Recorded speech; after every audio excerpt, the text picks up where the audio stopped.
Everyone, welcome back to my channel. तो कैसे हैं आप लोग। आज का वीडियो ना बहुत इंपॉर्टेंट इसलिए ना, जिसका एयरफोर्स का पेपर है वो बहुत सारे कमेंट में ये बता रहे थे कि भैया एक सबसे पहला कि स्पीड नहीं बढ़ रहा है, बहुत डर लग रहा है आगे क्या होगा।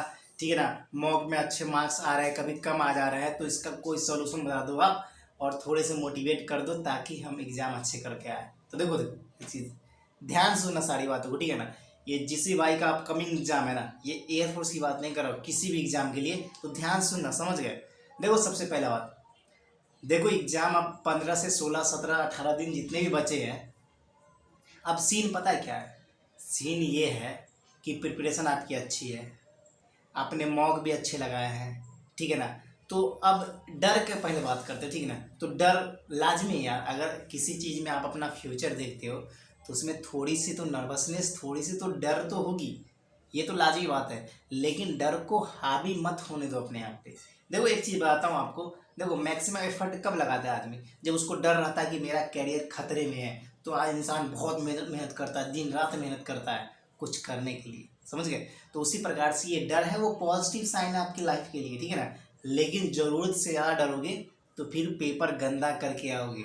इस चीज़ को ध्यान से रखो, दिमाग में डालो कि ज़्यादा डरना नहीं है, आपके अपकमिंग एग्जाम है, टेंशन नहीं लेनी है। अब एक और चीज़ सुनो, सबसे इम्पोर्टेंट बात कि स्कोर आखिर कैसे बूस्ट करें। मेरे पेपर में कभी मॉक लगाता हूँ, कम आते कभी ज़्यादा आते, और बहुत सारे भाई ने बोला कि मेरे तो अच्छे नहीं आ रहा है।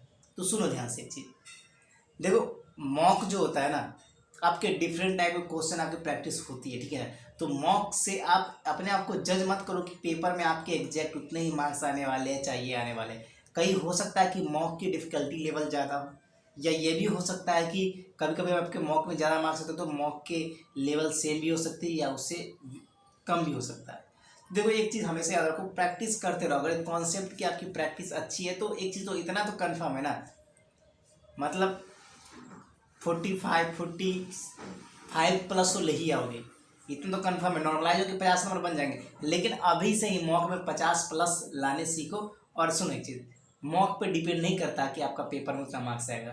मान लो अभी कम आ रहा है, किसी किसी बहुत चीज़ों को पढ़ा है आपने, कोई कोई चीज़ दिमाग से स्किप हुआ था, तो उस चीज़ का रिवीजन पे सोचो, पॉजिटिव सोचो कि कुछ नया सीखा हूँ मैं। इस प्रकार से भी क्वेश्चन आते हैं, उस क्वेश्चन को डील करने के लिए आप एबिलिटी अपने अंदर ला रहे हो, ठीक है। तो इस चीज़ को समझो। और बहुत सारे भाई ये भी बोल रहे हैं कि भैया मॉक में एक बार ज़्यादा आ गया था, एक बार बहुत कम आ गया था, अब मॉक ही नहीं मारेंगे।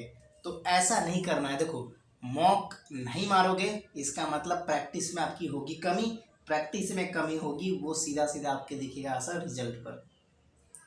इस चीज़ को जान लो।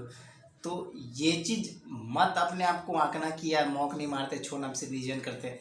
देखो थोड़ा प्रेशर तो आपके माइंड पे आएगा, थोड़ा टाइम जरूर लगेंगे, लेकिन मेहनत तो करनी होगी आपको। टाइम टेबल भी आपको बता दिया था कि वो भी स्पेशल मैंने वीडियो बनाया था आपके लिए, ताकि आपको कोई तकलीफ ना हो, समझ गए।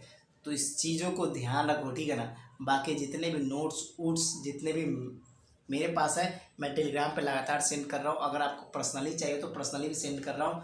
लेकिन देखो एक चीज़ बताओ, कुछ कुछ सबसे इम्पोर्टेंट बात है कि देखो मैं कितना ही भेज दूँ ना, आप नया चीज़ कुछ अब ज़्यादा पढ़ने की कोशिश मत करना, रिवीजन करने की कोशिश करो, मॉक टेस्ट लगाने की कोशिश करो, ठीक है ना। अब दूसरे की कई बातों पे नहीं कि अरे यार आपने ये पढ़ा, अब दूसरे बुक से खाते इस बुक से पढ़ते हैं, ऐसा नहीं।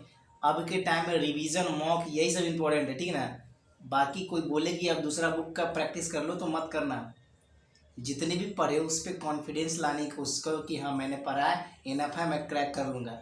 और एक चीज़ बताओ, बहुत सारे भाई ऐसे ऐसे भी है ना जो बहुत बहुत चैप्टर छोड़ के भी ना सिलेक्शन ले लिए, पता है क्यों? क्योंकि जो चैप्टर उन्होंने पढ़े हैं ना उन पे उनको कैपेबिलिटी कि भाई चल इस पर कर सकता हूँ। लेकिन आपको पूरे चैप्टर छोड़ने की जरूरत नहीं है, सबके बेसिक कॉन्सेप्ट पता होना बहुत इंपॉर्टेंट है, ठीक है ना। तो वो सारे बच्चे जिसने सिलेक्शन लिए वो कुछ कुछ चैप्टर को बहुत डीप एनालिसिस किया, और जिस चैप्टर को उन्होंने सिलेबस नहीं कंप्लीट कर पाया उसके बेसिक जरूर पढ़ लिए। क्योंकि पेपर में ना बेसिक का क्वेश्चन आता है और थोड़े घुमा के आता है, अगर आप बेसिक बेसिक भी पढ़ रखे होगे तो आसानी से सॉल्व कर दोगे।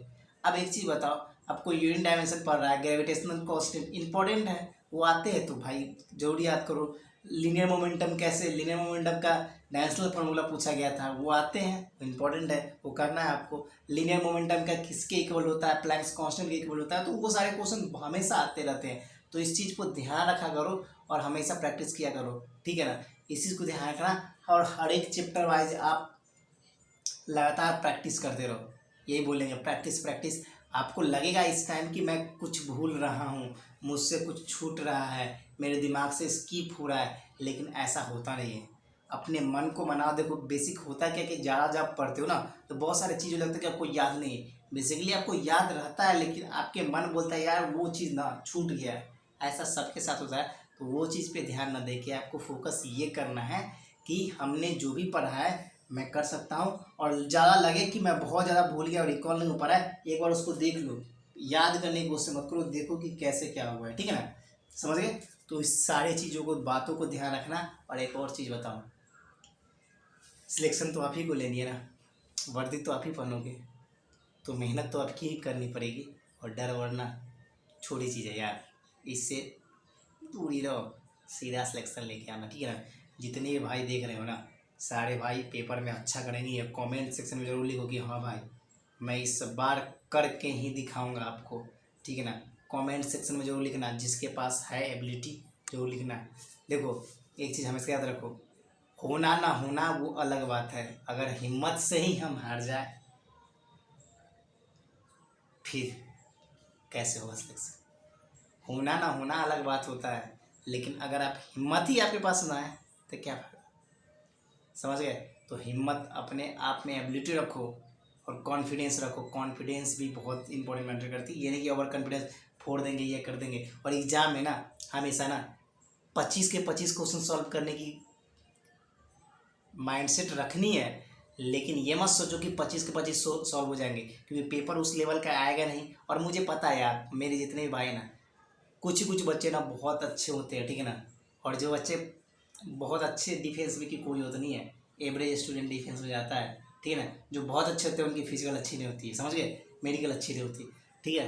तो इस चीज़ को ध्यान रखना। आप एवरेज स्टूडेंट हो, आराम से, मैं जानता हूँ कि आप 25 के 25 तो नहीं कर पाओगे, लेकिन इतना जरूर टारगेट रखना कि इंग्लिश में बढ़िया करके आना। इंग्लिश में 16-17 नंबर से कम मत करना मेरे भाई, आसानी से हो जाएंगे, बहुत ईजी, कोई भी कर सकता है। जो थोड़ा भी पढ़ा हो ना वो कर सकता है। साथ में आपके मैथमेटिक्स में ध्यान देना, कैलकुलेटिव होंगे तो ज़्यादा अटैम्प्ट पे मत जाना।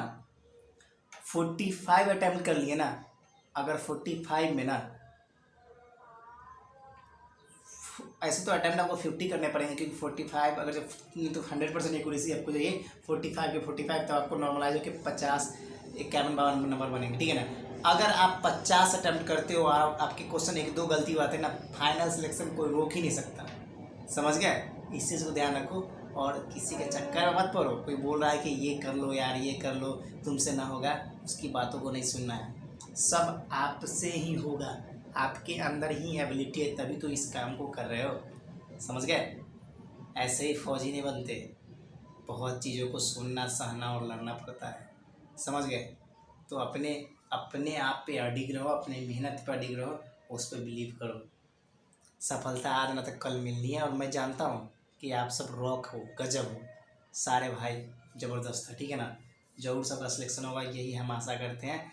ठीक है। और कोई डाउट बच गया हो तो कमेंट सेक्शन में पिन कर देना, मैं सारी चीज़ को सॉल्यूशन जरूर करूँगा। ठीक है ना। और टेलीग्राम से जरूर जुड़ जाना, नए नए इंपॉर्टेंट क्वेश्चन जो भी होंगे वो मैं आपको देता रहूँगा। तो फिर मिलते हैं नेक्स्ट वीडियो में। फिलहाल इतना ही।